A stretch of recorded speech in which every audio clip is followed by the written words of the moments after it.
Bonsoir et bienvenue dans l'émission qui vous fait voir l'actualité autrement. À la une, ce soir, un sujet qui intéresse la moitié de l'humanité et qui préoccupe l'autre moitié, ou inversement, la sexualité féminine, cette terra incognita.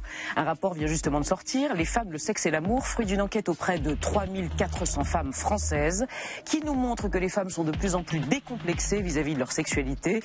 Le plaisir n'est plus tabou, il est même parfois devenu un diktat social. Au même moment, ça tombe bien, notre chaîne célèbre ce soir le 50e anniversaire de la pilule, début de la révolution sexuelle pour les femmes, devenues maîtresses de leur fécondité. Alors, a-t-on plus avancé en un demi-siècle qu'en quelques dizaines de milliers d'années d'évolution? Et pour reprendre une image d'Épinal ou de magazine féminin, ah oui certes, les femmes sont-elles devenues aussi sexuelles que les hommes? Pour en parler, l'auteur du rapport susmentionné, Philippe Breneau, bonsoir. Bonsoir. Vous êtes anthropologue, sexologue, psychiatre et vous êtes donc l'auteur après Les hommes, le sexe et l'amour, il y a quelques mois. C'est le deuxième volet de l'étude. Deuxième volet d'une vaste étude franco-française, quand même, il faut le préciser. C'est une étude qu'on a lancée avec l'Observatoire du couple pour essayer de comprendre la sexualité, l'intimité, les relations entre les hommes et les femmes des couples de sexes différents. Très bien. Quelque chose qui n'était pas connu. À côté de vous, une jeune auteure, Emma Becker, bonsoir. Vous êtes très jeune, vous avez 23 ans, oui, je crois. Merci. Et vous aviez donc 21 ans quand vous avez rédigé, 22 ans quand vous avez publié votre premier roman, Monsieur, une autofiction d'une certaine façon, un roman érotique, l'histoire d'une obsession érotique pour une petite perverse polymorphe, enfin de la part d'une petite perverse polymorphe, c'est ainsi que vous vous autodécrivez. Okay. Oui. Obsession pour un vieux, il a 42 ans. Et il est marié. Voilà, on prend tous un coup avec cette affaire. On en parlera tout à l'heure. Un roman qui a été salué il y a un an quand il est paru par la critique, pour le vertige érotique qu'il procure, l'écriture aussi, je veux dire les qualités littéraires et les qualités propres à ce que doit être un roman érotique écrit au féminin. Vous vous appropriez le sujet de l'érotisme. Je vous présente Eva, Sylvie et Thomas, nos chroniqueurs, qui vont parler de la chose sexuelle féminine. Mais tout d'abord, Philippe Breneau, les faits saillants du rapport. 80% des femmes aiment les préliminaires. 16% des sondés, donc qui sont toutes des femmes, je précise, atteignent systématiquement l'orgasme contre 90% pour les hommes. Vous dites c'est la grande injustice de la sexualité. J'insiste, et j'insiste sur le terme d'injustice. Oui, il y a une injustice entre la sexualité des hommes et la sexualité des femmes. Je vais même préciser, alors ça c'est le regard anthropologique, qui n'ont pas été faites pour vivre ensemble. Car à l'origine de l'humanité, il n'y a pas de couple. Et nous tentons de faire des couples parce qu'il n'y a aucun doute que dans notre tête, nous voulons faire un couple. Qu'il soit homo, qu'il soit hétéro, on veut faire couple. Et on va se heurter à des réactions physiologiques qui ne sont pas faites pour marcher ensemble. Et par contre, on va trouver une harmonie, bien sûr que c'est trouvable. Mais c'est à nous de voir. Et par exemple, les deux injustices, alors là, je réinsiste là-dessus, lors du premier rapport sexuel, c'est-à-dire dans ce moment qui est rêvé surtout par beaucoup de filles, c'est pas facile. C'est pas très facile, c'est un moment initiatique, c'est une première pénétration. Le plateau est captivé, je veux dire, ils se remémorent. Ouais, mais alors, atteignent l'orgasme. 74% des hommes dans le rapport précédent, c'est-à-dire que c'est contemporain d'une éjaculation. 74% des hommes, 6% des filles. Et 40% des femmes, des jeunes filles, sont déçues de ce premier rapport sexuel.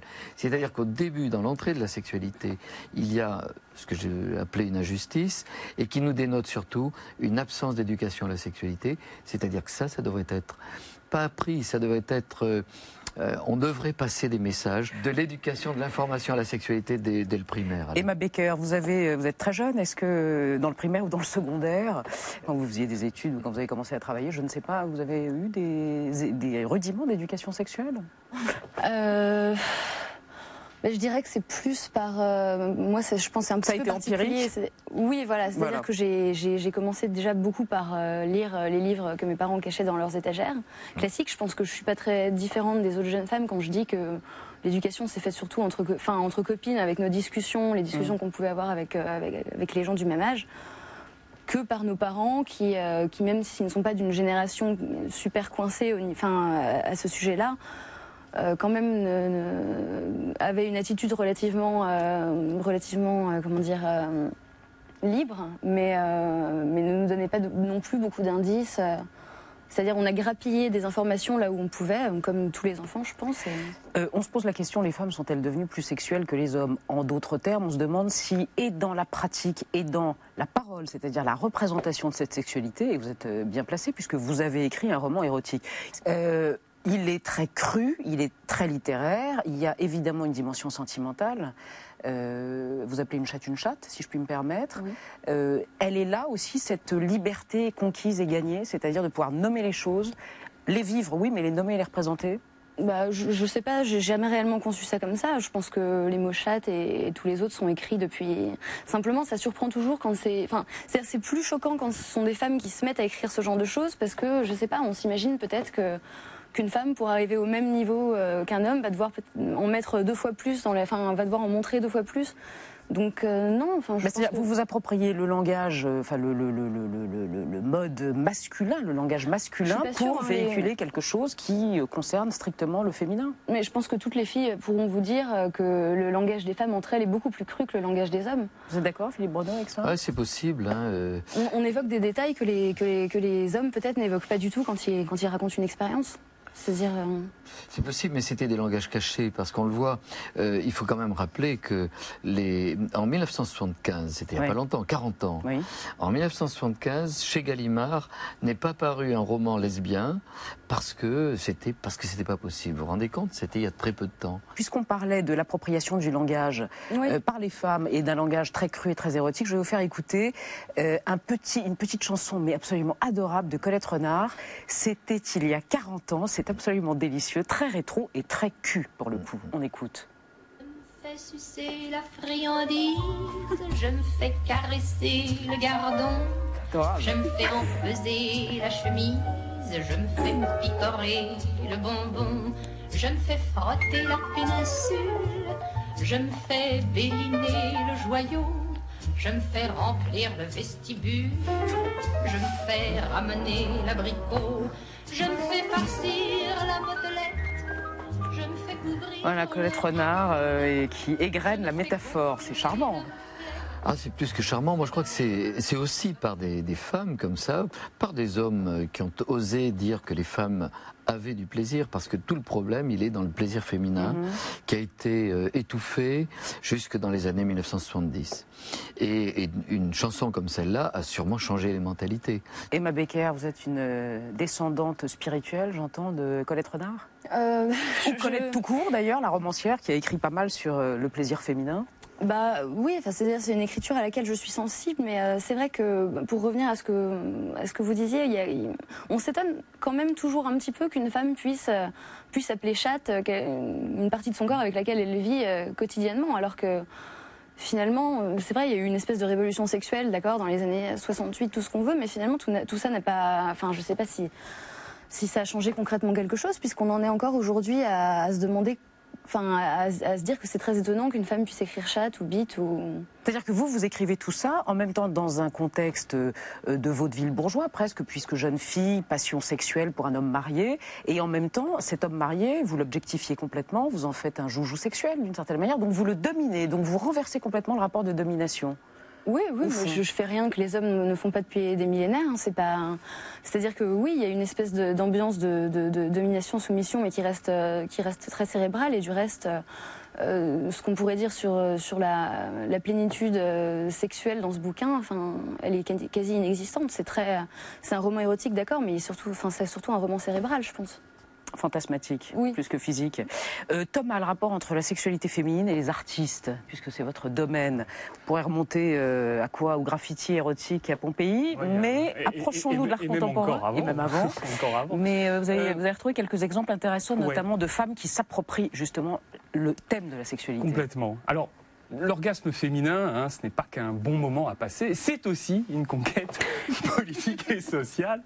C'est aussi une conquête politique et sociale. C'est ce qu'on apprend avec un livre absolument formidable de Robert Muchembled, l'historien, L'orgasme et l'Occident, dans lequel il montre qu'à travers les siècles, il a fallu un certain nombre de combats pour parvenir à ce droit à la jouissance érotique pour les femmes, avec évidemment quantité de coups d'éclat où les écrivains ou les artistes ont joué une part tout à fait primordiale. Un exemple en 1900. 1913, c'est Valentine de Saint-Point qui a été notamment l'auteur d'un manifeste de la femme futuriste et d'un manifeste futuriste de la luxure. Et alors Valentine de Saint-Point, c'est tout à fait invraisemblable, insensé.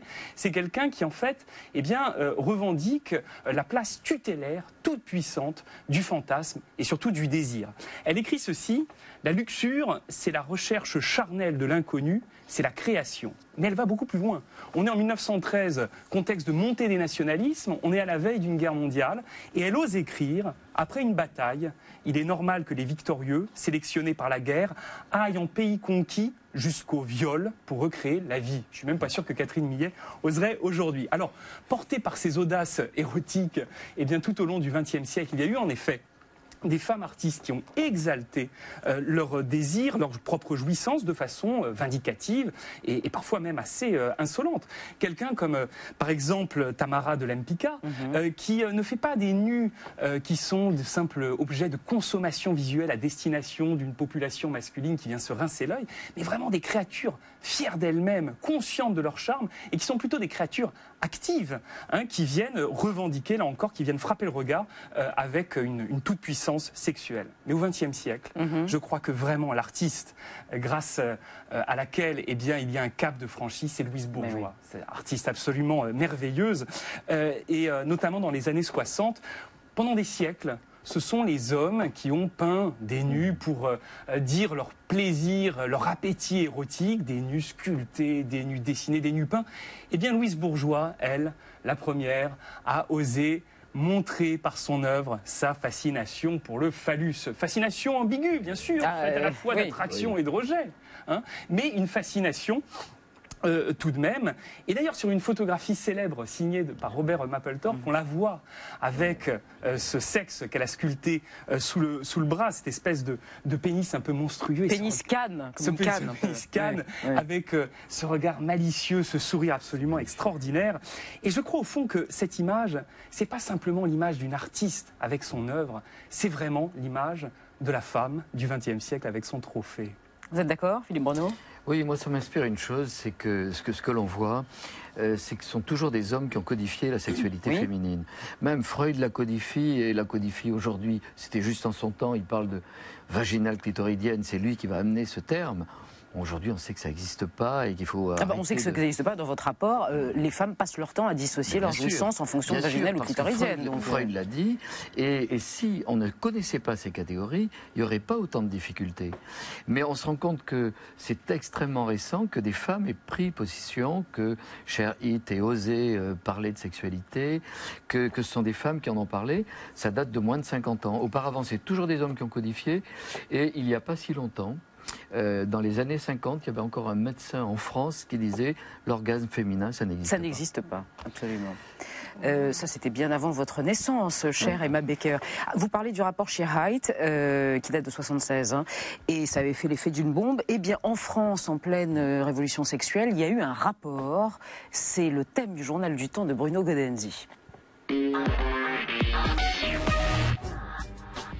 Un rapport sur la sexualité aujourd'hui ne provoque plus de scandale, pas plus qu'un salon de l'érotisme.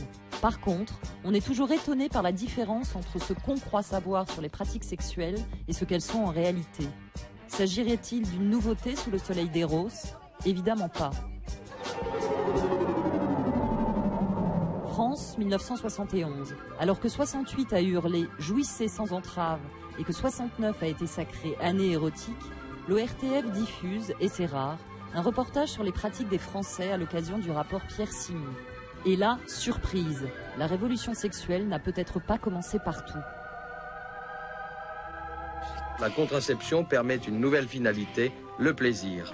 Dans ce conflit entre les conceptions traditionnelles et les conceptions nouvelles, c'est encore la tradition qui l'emporte.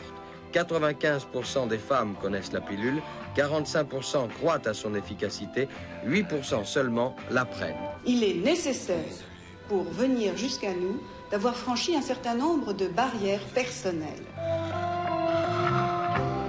Les Français refusent en majorité de reconnaître la sexualité. Pour 80% d'entre eux, les rapports sexuels se font dans l'obscurité. Et le moins que l'on puisse dire est que l'imagination n'est pas souvent au pouvoir. Ainsi, Régine Deforges a-t-elle été privée de ses droits civiques en même temps qu'elle voyait interdire 80% des livres qu'elle éditait. Les Français, ils ont toujours l'impression que la pornographie, c'est le fait d'une minorité. Moi, j'ai même entendu des gens dire « mais ça, ce n'est pas pour vous, c'est de la littérature pour arabes ». Et ça, on me l'a dit, vous comprenez, c'est quand même assez inadmissible. Sexualité et censure, Emma Becker, vous évoquez beaucoup dans votre roman érotique Monsieur, un auteur culte, Louis Calafert. Oui. La mécanique des femmes, on connaît, ça a été publié en 92, mais avant ça, il avait publié Septentrion, oui. un roman érotique qui a été censuré pendant longtemps. Oui. Calafert, c'est un modèle et c'est un homme. En l'occurrence, c'est un homme qui se mettait dans la peau des femmes pour évoquer de manière obscène et incroyablement sublime et crue, le rapport des femmes à la sexualité. C'est ça qu'il y a d'extraordinaire chez Calafert, c'est cette facilité à la fulgurance, c'est-à-dire qu'il a des phrases très courtes, à la fois très simples. Il lui suffit de rapporter un dialogue entre un homme et une femme pour que ce soit...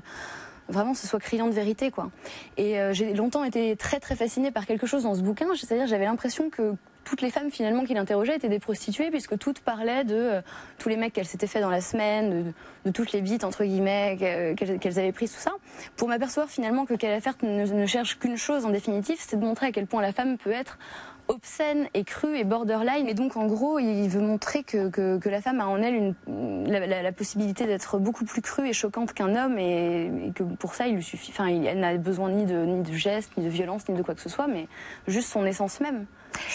Est-ce que, quand vous avez publié ce roman érotique, la perception que les hommes ont eue de vous a été modifiée parce que vous aviez justement investi un territoire qui est très marginal pour les femmes, qui est l'érotisme et l'expression de cet érotisme?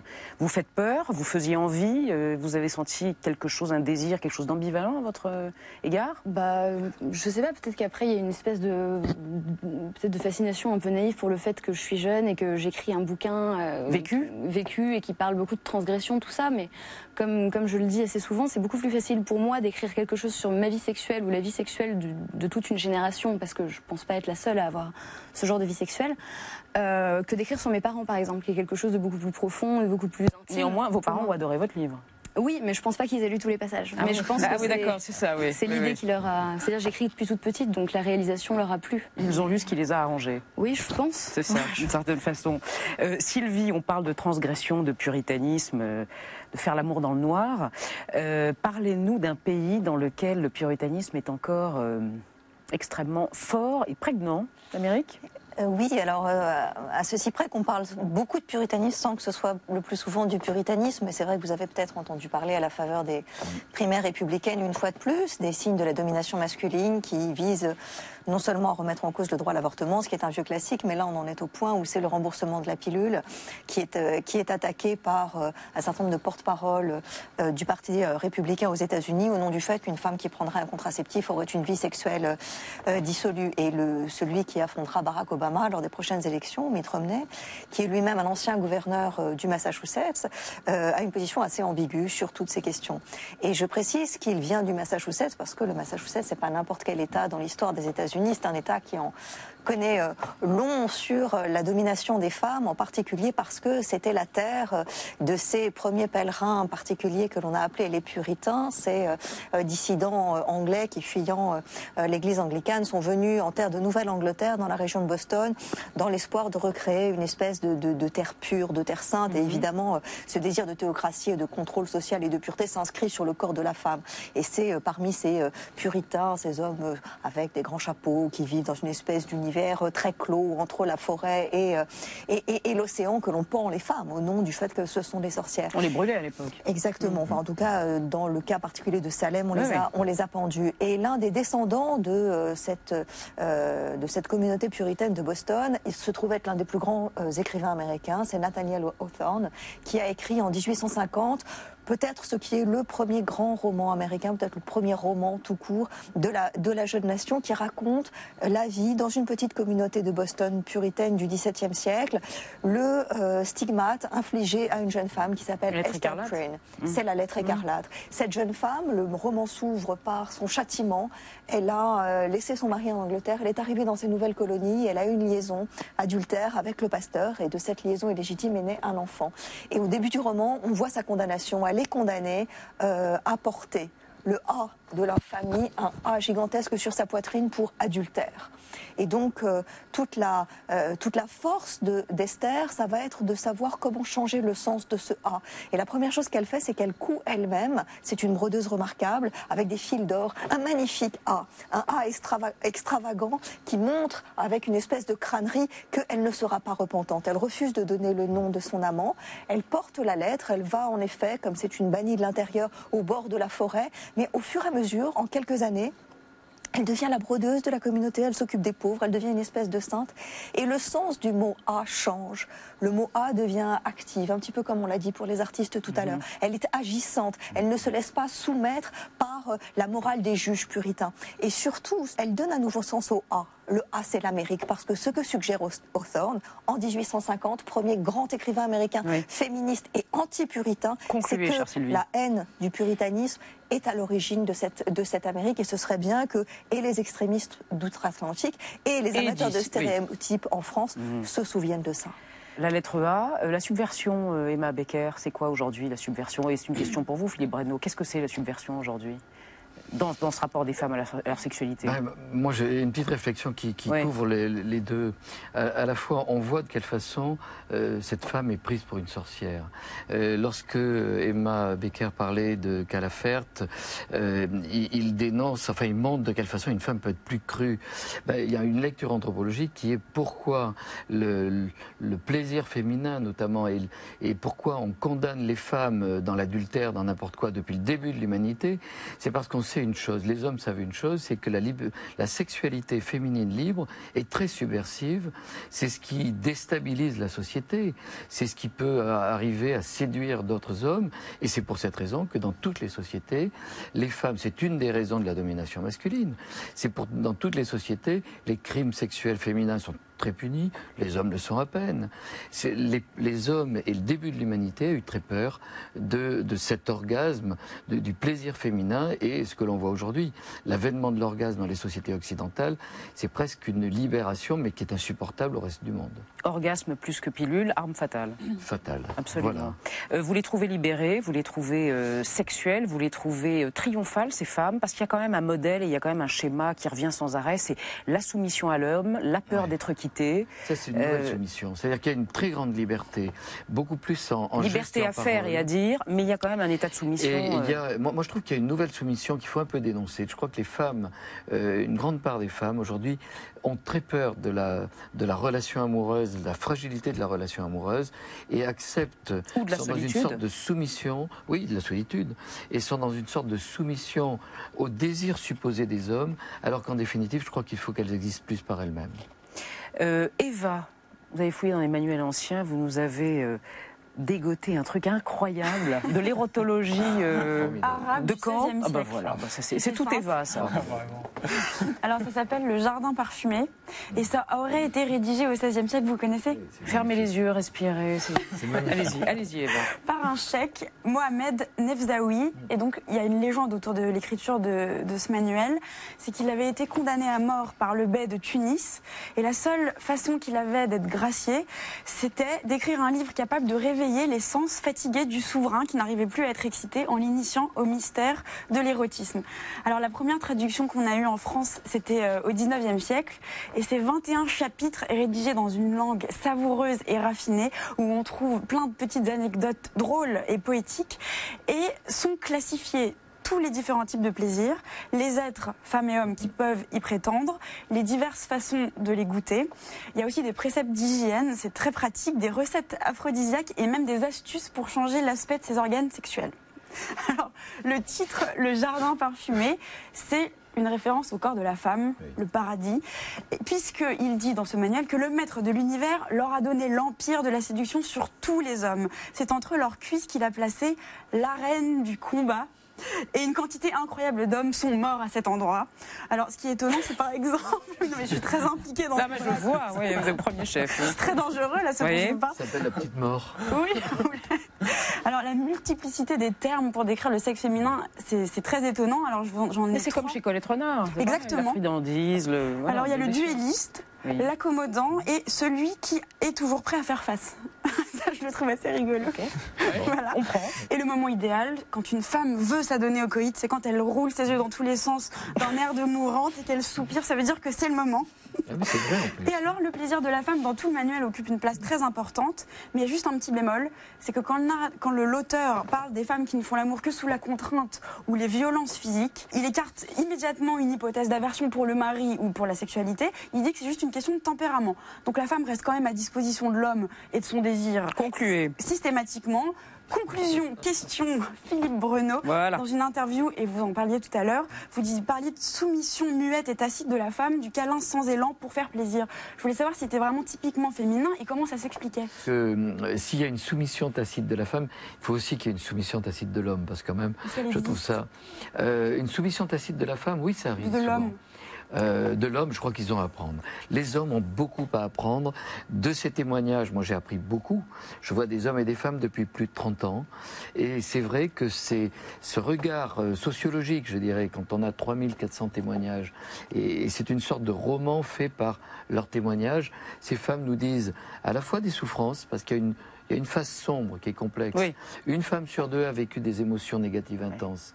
C'est-à-dire des choses qui sont pas évidentes, qui n'ont pas forcément une répercussion aujourd'hui, mais il y a des choses difficiles. Je crois qu'il y a une condition féminine qui est que les hommes n'imaginent pas. C'est-à-dire qu'il y a vraiment une condition, la condition de l'amour féminin a de multiples conditions. L'amour masculin en a très peu. Et les hommes, je crois, ont bien à prendre conscience des désirs, du climat amoureux qui est nécessaire pour une femme. Mais il y aurait beaucoup à apprendre en lisant le roman d'Emma Becker, monsieur Bruneau.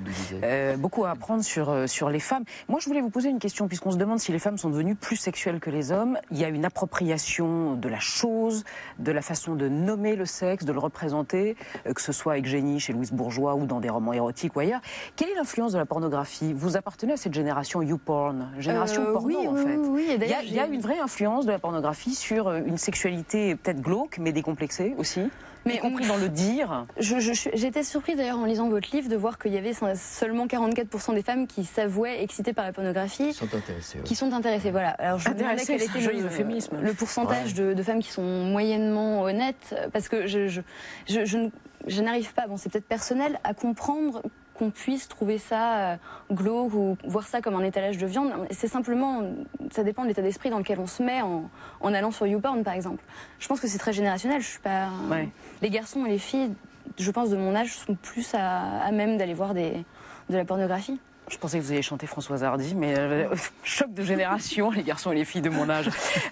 Vous avez voulu, pour conclure Emma Becker avec ce roman érotique, monsieur, vous avez voulu finalement tenter un nouveau modèle de représentation de la sexualité féminine, qui soit à la fois dans l'idée d'une délicatesse, dans l'idée de quelque chose de littéraire et dans l'idée d'une frontalité, voilà, je veux dire... moi, j'ai pas vécu ça comme réellement une espèce de prise de position par rapport à la domination masculine ou quoi. Le fait est que, voilà, j'ai simplement été très, très, très amoureuse de cet homme et que, voilà, écrire mon livre, c'était simplement une manière pour moi de rationaliser la cet relation. Homme vous a échappé et finalement vous l'avez enfermé. Voilà. Vous en avez fait un objet littéraire, donc vous avez gagné. Donc oui, et si on peut dire oui, quelque part j'ai gagné. Quelque part, vous l'avez eu. Oui, et je me dis peut-être s'il y a quelques hommes qui lisent ce bouquin et qui se disent ah d'accord, je comprends quelque chose que j'avais pas compris, ou des filles qui ont mon âge et qui vivent la même chose et qui se disent voilà, qu'elles lisent ça et qu'elles se disent quelqu'un ici a compris et quelqu'un sait à quel point on est difficile à comprendre et à manier. Comme tous les soirs à la même heure, voici notre feuilleton politico-onirique J'ai rêvé du président, 2 jours après le premier tour, 12 jours avant le second. Je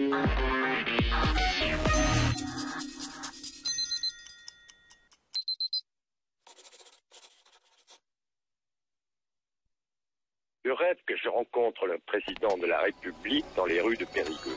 Il m'invite à monter dans une petite voiture pour aller visiter une prison. Il s'installe entre le chauffeur et moi, ce qui l'oblige à se lever dès que le chauffeur veut passer les vitesses. Il reste très digne, en faisant mine de ne pas me voir rigoler sous mon manteau.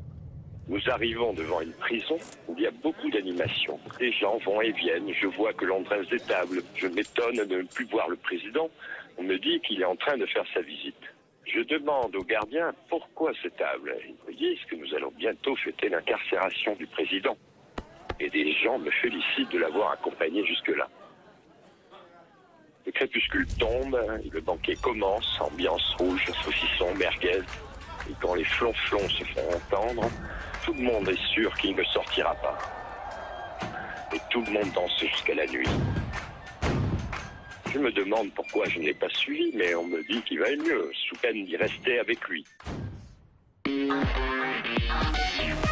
Voilà, merci à tous, c'est fini. À suivre sur Arte pour parler de ce fameux formidable 50e anniversaire de la pilule, notre thème. Et pour commencer un documentaire, La pilule et moi, où l'on apprend que la pilule ne sert pas seulement à des fins contraceptives. On se retrouve demain dans 28 minutes à la même heure. Bis morgen, tchuss.